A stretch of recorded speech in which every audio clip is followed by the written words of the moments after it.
Bonjour à tous, c'est Dorian de la chaîne Thinkific et on se retrouve dans cette nouvelle vidéo pour parler des actions que je viens d'acheter ces 10 derniers jours. Dans la première partie, on va aller droit au but et je vais vous parler de ces actions.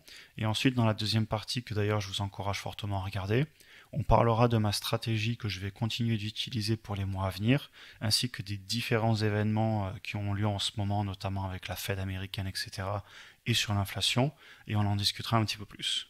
Alors je vous ai mis à l'écran des screenshots et comme ça on va regarder toutes les actions que j'ai achetées, sachant que la dernière fois je vous avais fait une vidéo qui s'était arrêtée à mes achats au 3 décembre avec Etsy. Donc si on commence par la plus grosse position, ça y est, je suis enfin rentré sur AMD. Alors AMD, je vous en avais fait des vidéos dans le passé en même temps que Nvidia, d'ailleurs j'avais fait une vidéo comparative, et j'avais complètement raté le coche, j'avais pas investi, et là vu qu'elle a pas mal corrigé, j'ai ouvert une position, mais une position pas trop grosse, vous voyez au total je suis entre 800 et 900 dollars, sachant que c'est une entreprise sur laquelle je serai plus si elle descend.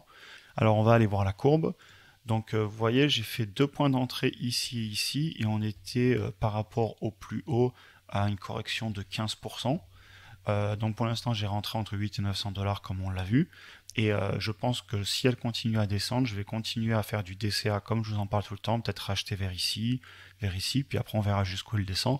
Mais du coup, j'en rachète au fur et à mesure. Comme vous le voyez d'ailleurs ici, j'avais fait un gros point d'entrée de 5 actions, et ensuite j'en ai racheté une la semaine d'après, et je continuerai à les racheter une par une si elle continue à baisser.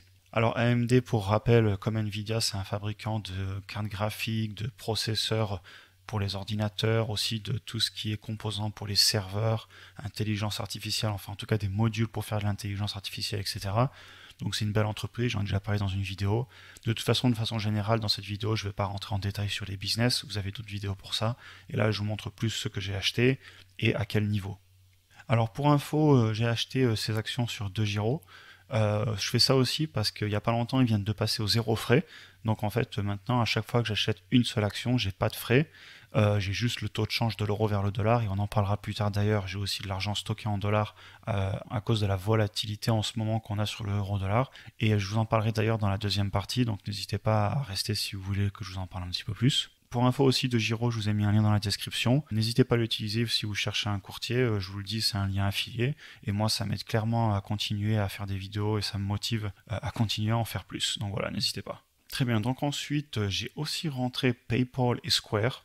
Alors, ce sont deux entreprises excellentes. Square, j'en avais déjà parlé dans la vidéo il n'y a pas longtemps sur les actions que je comptais acheter. Et en fait, PayPal a aussi dégringolé, donc j'en ai aussi acheté. Je suis en train de vous préparer une vidéo comparative entre les deux actions. Les deux sont très bonnes actions. La vidéo va peut-être pas sortir de suite parce que ça me prend beaucoup de temps à faire ce type de vidéo comparaison, mais vous inquiétez pas, vous l'aurez peut-être en janvier. Mais bon, je voulais déjà d'ores et déjà vous dire que j'avais acheté ces deux actions. Donc on va aller voir mes points d'entrée comme d'habitude. Alors on va commencer par PayPal, parce que c'est la première sur ma liste par ordre alphabétique. Donc voilà, vous voyez, PayPal elle a bien corrigé depuis ses plus hauts. Et on a corrigé, regardez, de 40%. Et moi, donc j'ai fait 2 points d'entrée, un ici. Donc comme je vous le disais, généralement, je fais un point d'entrée assez gros. Donc là, pour le coup, 600 dollars, presque 600 dollars. Et ensuite, je DCA. Donc j'en ai racheté une la semaine d'après, vu qu'elle était en train de baisser. Et si elle continue à baisser, je vais faire de même. Et ça va être pareil pour Square, si on va voir. Donc Square, vous voyez, pareil. Elle a bien corrigé depuis les plus hauts. Regardez, on est à moins 33%. J'avais ouvert une première position et puis ensuite j'ai fait du DCA aussi bien à la hausse qu'à la baisse. Et là, j'en ai encore racheté. Et vous voyez, j'ai racheté entre mes deux lignes où à l'époque j'avais prévu d'en racheter. Et ça, je vous en ai déjà parlé dans une vidéo précédente aussi. Pour rappel, aussi bien PayPal que Square, deux entreprises de paiement digitalisées. Ce sont les entreprises aussi qui innovent dans tout ce qui est dans les cryptos. Elles ont toutes les deux des cryptos dans leur balance sheet, dans leur bilan comptable. Et ce sont des entreprises qui sont assez innovantes, un petit peu aussi comme SoFi. Et SoFi, du coup, on va en parler de suite. Alors donc voilà, j'ai racheté 10 actions SoFi. SoFi, attention, entreprise beaucoup plus spéculative évidemment que PayPal et Square. C'est une entreprise qui ne gagne pas d'argent actuellement. C'est une entreprise assez jeune qui fournit pas mal de produits financiers, qui a une cible très jeune et qui marche très fort aux États-Unis. Donc en fait, c'est rien de plus qu'une application sur le téléphone qui vous permet d'acheter les actions, de faire des crédits. Ils sont très forts dans les crédits pour les étudiants notamment. Donc voilà, c'est tout simplement une de ces néobanques comme en France, on a N26, Revolut, les autres je les connais pas toutes. Aux États-Unis, ils ont SoFi qui est vraiment une néobanque assez montante. Et d'ailleurs, quand vous allez regarder les chiffres, je vous avais fait une vidéo d'analyse de cette action. C'est une entreprise qui a des très beaux chiffres de croissance malgré qu'elle ne gagne pas d'argent. Alors on va aller voir les points d'entrée, sachant que c'est une entreprise qui dégringole depuis plusieurs mois. Enfin, elle fait le yo-yo comme vous le voyez, et là elle a encore dégringolé. C'est une entreprise d'ailleurs en fait qui est super si vous êtes trader, allez vous faire plaisir, vous voyez avec les plus hauts et les plus bas, on est sur des variations de 40% tous les 2 mois ou 3 mois. Donc si vous êtes trader, pourquoi pas vous amuser, moi personnellement c'est pas mon cas. Donc vous voyez, elle a corrigé de 40% par rapport à ses plus hauts, et j'ai fait donc 2 nouveaux points d'entrée ici et ici, sous les 15 $, autour des 15 $ et sous les 15 $. Donc pour moi c'est un bon prix, surtout quand vous voyez on est sur des plus bas. Donc après il faudrait venir casser cette résistance qu'on a ici, autour des 13,50 $ pour venir retoucher les niveaux de quand c'était une SPAC, quand elle a été introduite à 10 $. Donc on verra bien, si ça arrive j'en rachèterai plus, mais pour l'instant je continue à faire du DCA doucement mais sûrement. Ok, alors action suivante, j'ai racheté du Corsair en 2 points, comme vous le voyez, 2 fois 5 actions. Corsair, pareil, c'est une entreprise que moi j'aime beaucoup sur le moyen long terme.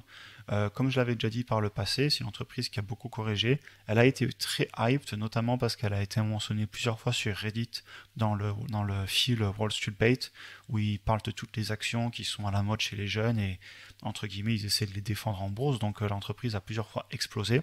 Donc vous voyez par rapport à ses plus hauts, on va prendre vers ici, on est sur de la correction de moins 60%.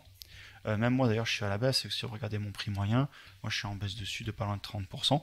Donc je continue à racheter, à faire du DCA. Par contre, par rapport à d'autres actions, si l'entreprise venait à exploser à la hausse et à faire un plus 80%, plus 100%, et bien dans ce cas, je n'hésiterai pas à la vendre pour prendre entre guillemets un gain rapide, quitte à la racheter si elle venait à redescendre.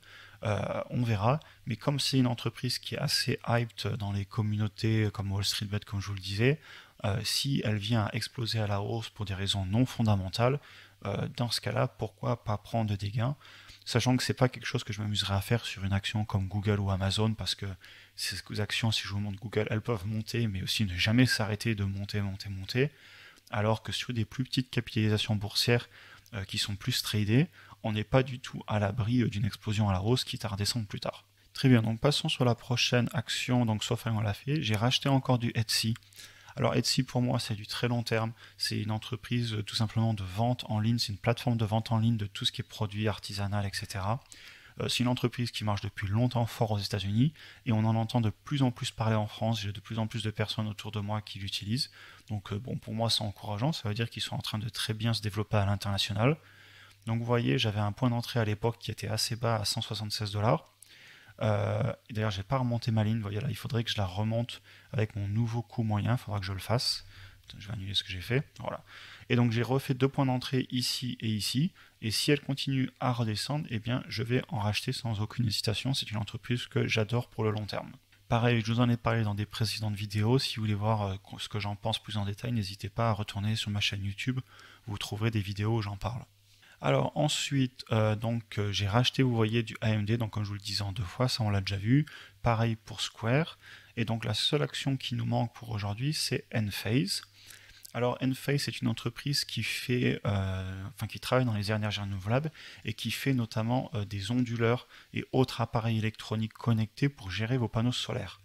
Alors moi ce que j'apprécie par rapport aux panneaux solaires qui pour moi sont presque des commodities, donc des consommables, les panneaux solaires vous avez une concurrence énorme, tout le monde en fait, beaucoup en Chine, en Inde, en Asie de façon générale.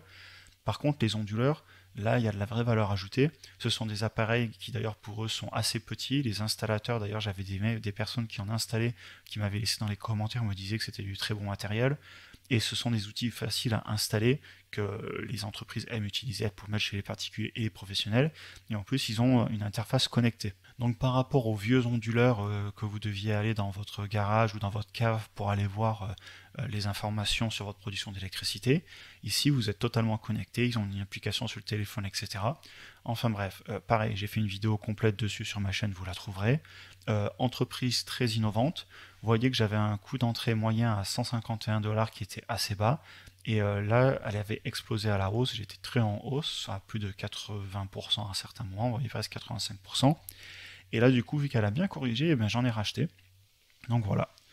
D'ailleurs, si vous remarquez, avant de passer à la deuxième partie, toutes ces actions, c'est marrant parce qu'elles corrigent et ce sont pour beaucoup des actions de moyenne taille entre guillemets, vous voyez là on est sur du 30 milliards, bon c'est des grosses entreprises, hein, mais ce ne sont pas non plus des entreprises comme Google à 1000 milliards.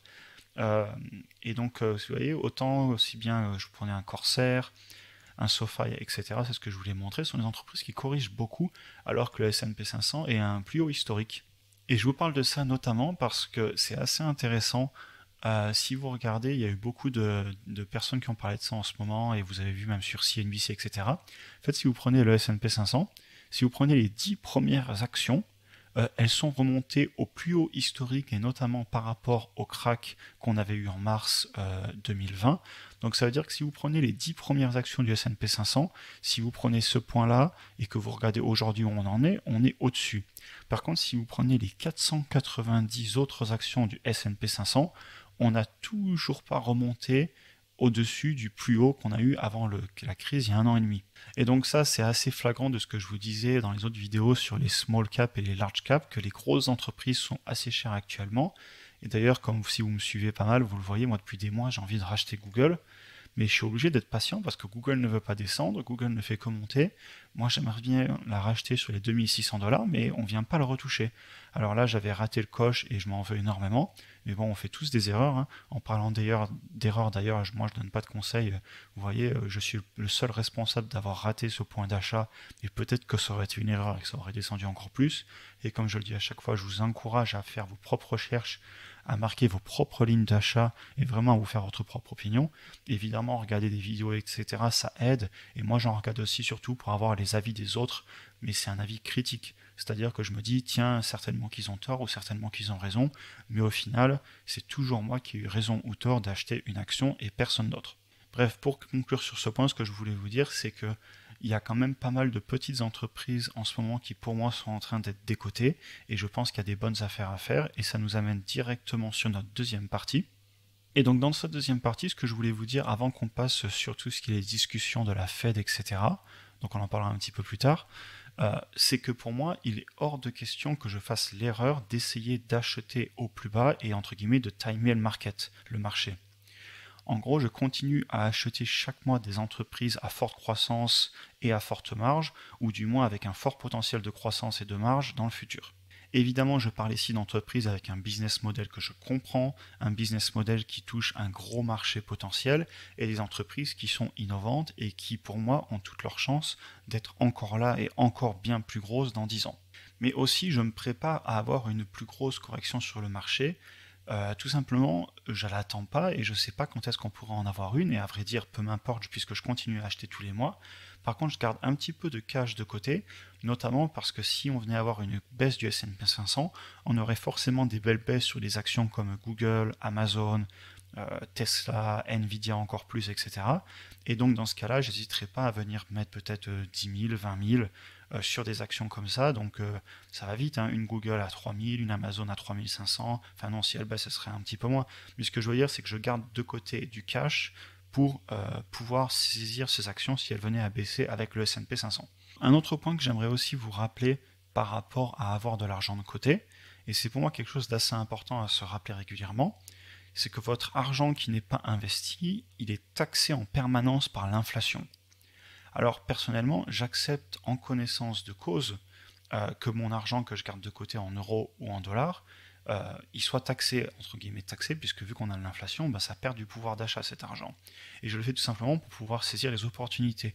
Cependant, ayez bien conscience que la majorité de mon capital est clairement investi. On parle de toujours entre 70 et 90% de tout mon capital investi sur des actifs qui combattent l'inflation et qui montent.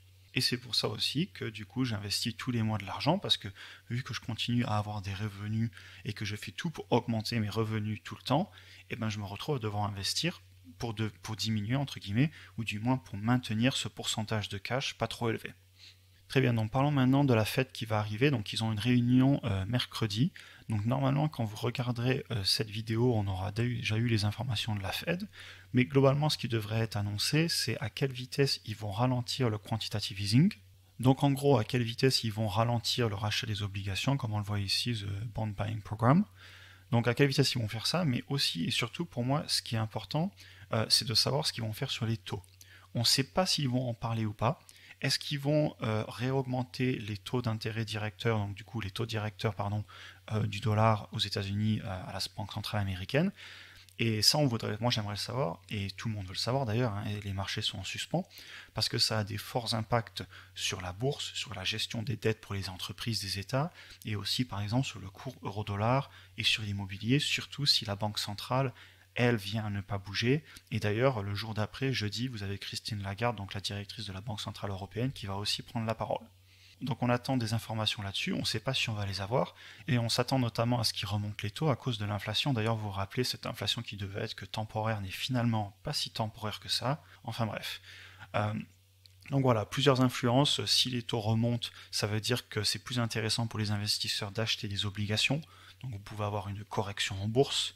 Tout ce que je vous dis ici, c'est assez simplifié, mais ce sont des grandes lignes qui historiquement se révèlent être quand même ce qui se passe sur les marchés. Vous avez aussi des risques sur l'immobilier. Si vous remontez les taux, les personnes à salaire équivalent ne peuvent pas acheter autant. Donc vous pourriez avoir un crack de l'immobilier entre guillemets aux États-Unis et vous l'auriez peut-être pas en Europe si on ne bouge pas les taux. Et vous avez aussi le cours euro-dollar. Et je voulais vous parler de ça d'ailleurs. Moi personnellement, je stocke mon cash en euros et en dollars, à peu près à 50-50, tout simplement parce que si vous regardez actuellement, et depuis quelques mois, le cours euro-dollar, il fait le yo-yo. Hein. Si vous regardez, en juin 2020, on était à 1,12$ pour 1 euro. Ensuite, on est passé à 1,23$ pour 1 euro. Et là, on a fait le yo-yo en descendant. Et là, on est redescendu à 1,12$ encore. Donc, vous voyez, si vous avez que de l'euro, émotionnellement, il faut s'accrocher parce que sur même pas un an, votre cash, il prend 8%, 9%. Et puis ensuite, en quelques mois, si on prend d'ici, vous voyez, depuis mai, donc en 6 mois, allez, 8 mois, on repère 8% de pouvoir d'achat. Donc l'avantage de stocker et de l'euro et du dollar, moi personnellement, ça me permet, entre guillemets, de lisser, d'avoir une courbe plus au centre. Et moi, en tout cas, ça me permet de ne pas avoir de regret. Ah mais dis mince, le euro il était à 1,22, j'aurais dû acheter à ce moment-là des actions parce que c'était le meilleur à faire.